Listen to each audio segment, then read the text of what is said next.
Dako pa tricycle driver sa ginpatigayon nga drug bypass operation sang Station Drug Enforcement Team sang Police Station 2 sa Barangay Nabitasan, La Paz sa alas 9:12 sang gabi Agosto 3, 2024. Ang subject amo si Randolph Tipawan na 37 anyos kag residente sa nasambit nga lugar.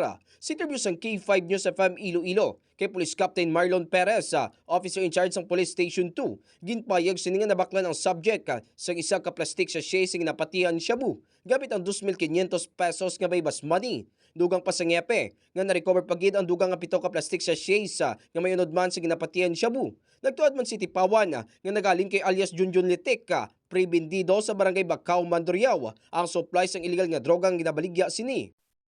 Mga ka-K5, ginabanta sa 5 ka gramos ang na-recover nga suspected shabu kag may ara ini sa estimated market value nga 34,000 ka pesos. Balita nagikan sa La Paz Police Station. Ako si ka-K5 Eric Canyasares para sa Kampiyon nga Balita, Serbisyo Publiko kag Kalingawan sa Iloilo, K5 News FM.